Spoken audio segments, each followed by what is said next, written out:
And she's going to tell one tonight that has to do with an actual experience she had in a graveyard. So please welcome Betty Ann Polaha.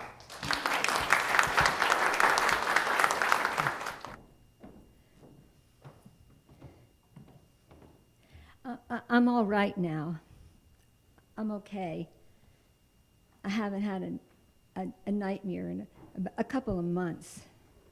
So I think it's over, but maybe it's not.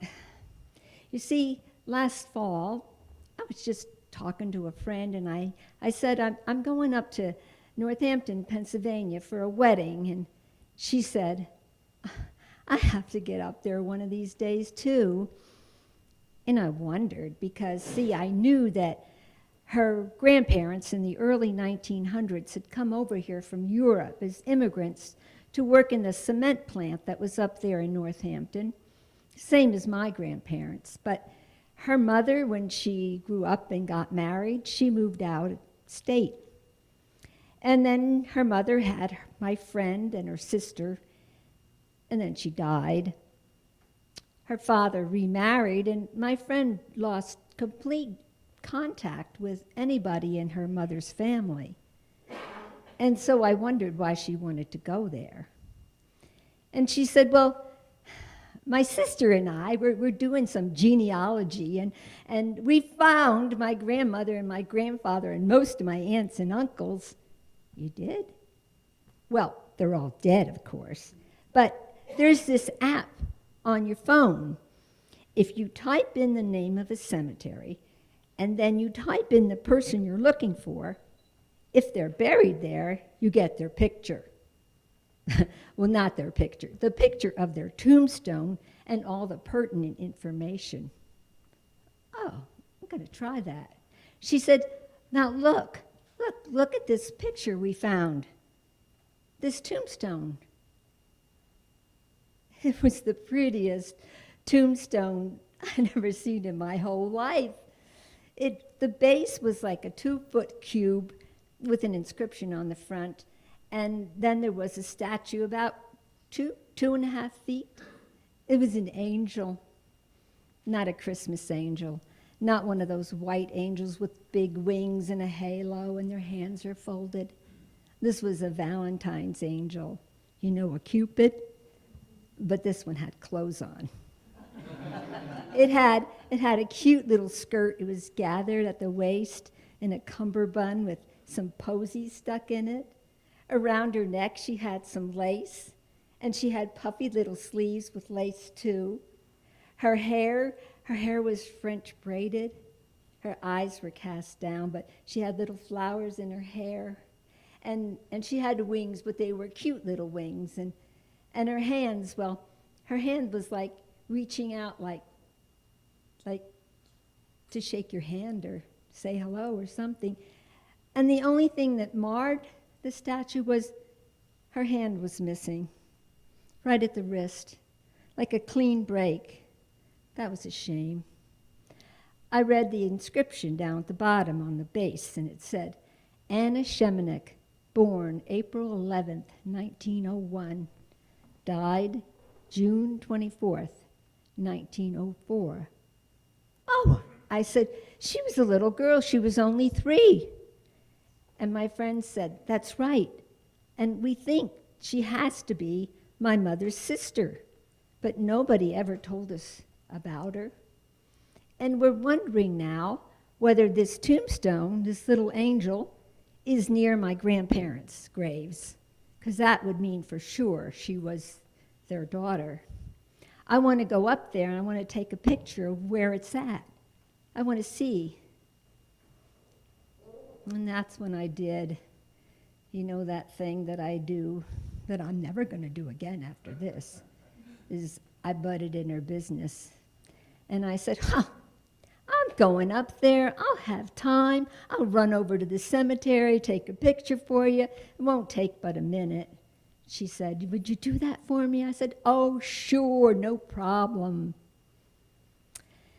And that's why, the day after I got to Pennsylvania, I found myself driving to the cemetery. turned out it wasn't the same cemetery that I was familiar with. It was another one next to the deserted bowling alley. When I got there, I was a little overwhelmed, and I realized that I had come completely unprepared. The cemetery stretched on both sides of the road. On this side of the road, where the bowling alley was, there were graves. But on this side, there were lots of graves. It went for like 2 city blocks. And where was I? What was I thinking? That this little angel was going to say hi? So I got out my phone and I called the church that was affiliated with the cemetery. I kind of expected she would say, row 32, seat J, but she didn't. She said, we don't have any records. None. We didn't keep them. She said, well, I can help you this much, she said. The side with the bowling alley, that's the newest section. It's probably not over there. And the side that's real big, well, the side on the left is a Protestant cemetery, the Union Cemetery. And the side on the right, that's the Orthodox cemetery. What you want is the part in the middle. You'll see there's 3 big crosses in a center circle kind of thing. That's where you should look. Okay, she said, well, there's one other person that might be able to help you. Well, his name is Peter Schneckenberger, but Peter's not very friendly. He doesn't answer his phone, but you could leave him a message, maybe. I said, well, what's his number? And she gave it to me. I put it in my phone, but then I looked. Orthodox, Protestants, right there in the middle. And I looked at that section, and I saw 90% of the graves were rectangles, and 5% were these great big concrete crosses. There were only maybe 25 statue-type tombstones. Ha, piece of cake. So I started running around the cemetery looking for an angel with one hand. And as I was doing it, I was thinking, you know, my mother used to say, don't step on people's graves. It's impolite, it's rude. And I was in a hurry. And those people, they're dead a long, long time. So, couldn't find it. And at the top of it all, I heard like a baby crying, like somewhere. And I looked, I could see the whole cemetery. There was no other people there. And I looked over the hill. There were a few houses, and I thought, well, it's coming from those houses. The wind is carrying it or something. But I couldn't find this statue for love or money.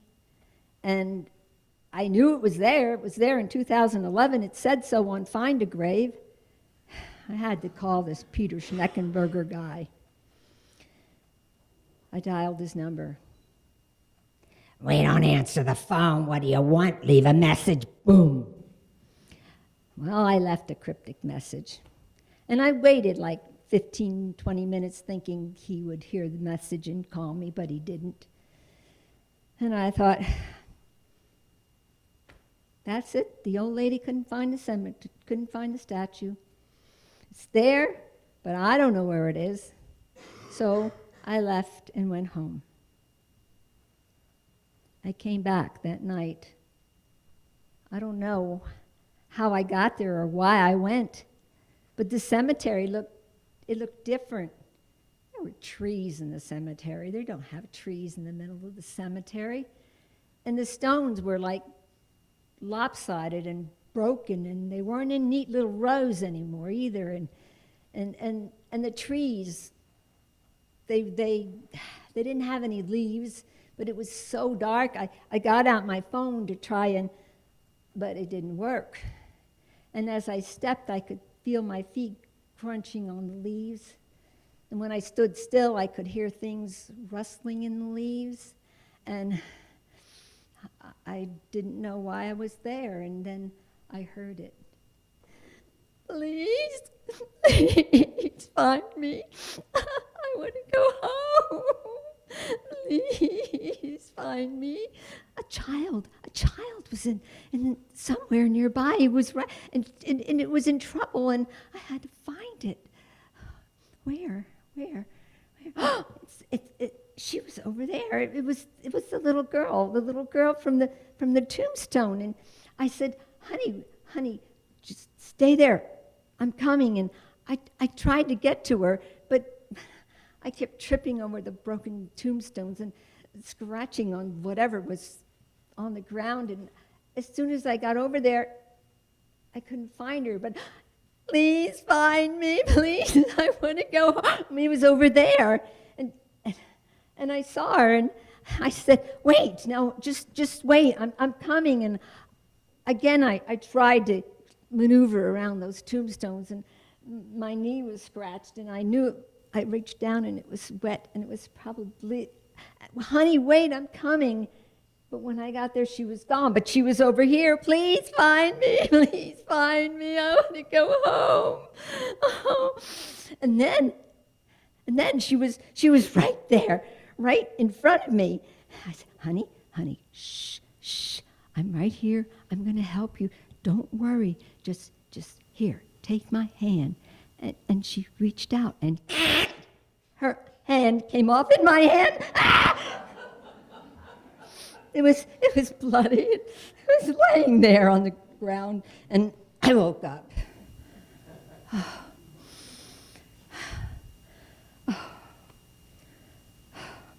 I couldn't sleep all night. I couldn't close my eyes again.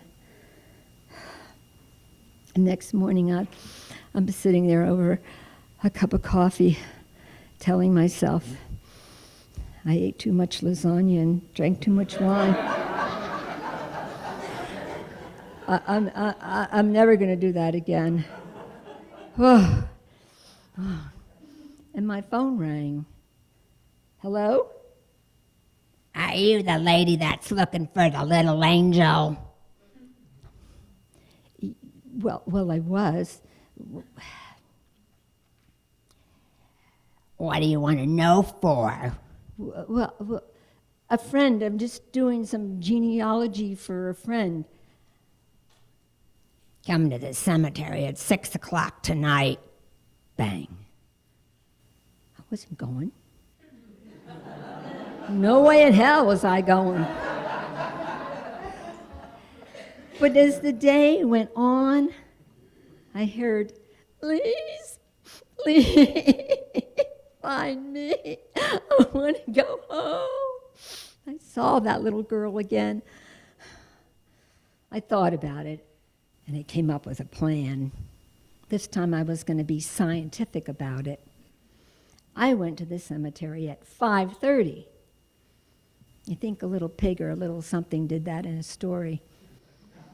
And I got there, and I looked at the picture I had of the tombstone, and I saw that here was her head, here was her wing, and right between the head and the wing, I could see those 3 crosses up in the center of the cemetery. And I figured out that if I could take a picture and make those 3 crosses the same size and put them in the same place on the picture, well, then I had to be in the spot where the statue was. And so it's kind of hard going back and forth from the picture into the camera, and you have to press them. And I was...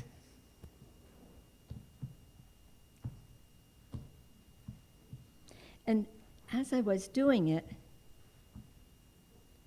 I heard her, please find me. Please find me. I want to go home. Please. And as I was getting those crosses right in the exact spot, she was screaming at me, please, I want to go home. Please, I had to be there. She had to be right here. But she wasn't there. You didn't find her, did you? There he was. This person, he kind of looked like a lion.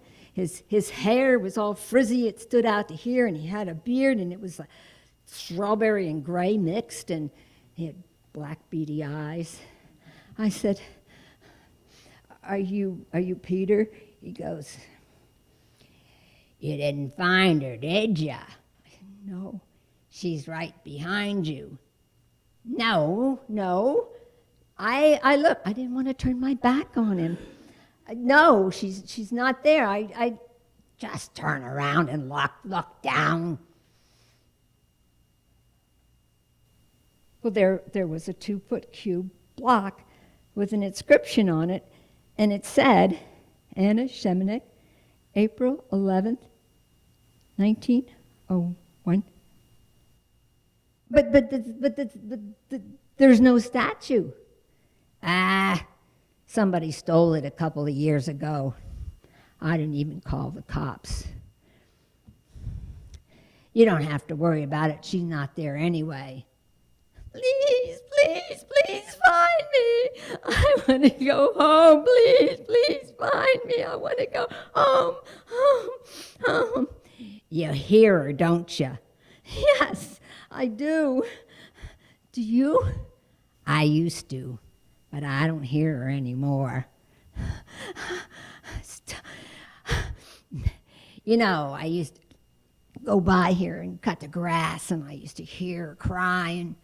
And then I went home, and I had these really bad nightmares, and my wife, she got sick of it.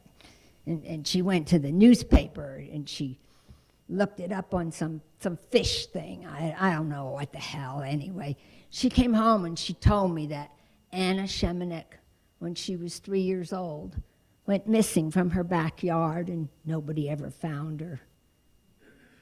But there's a grave. There's nobody in it.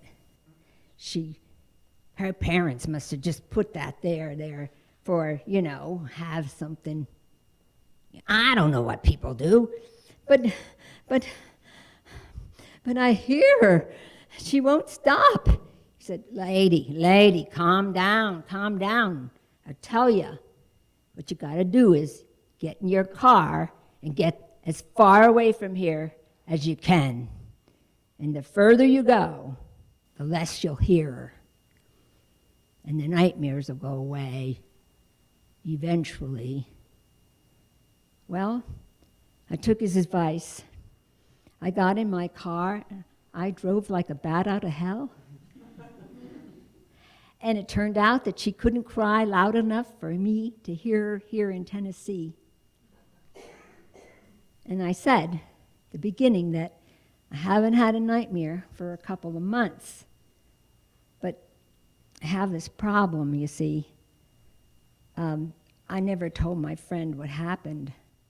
I just told her I didn't have time. But now she says she's going up there next week. And I don't know what to do. Thank you.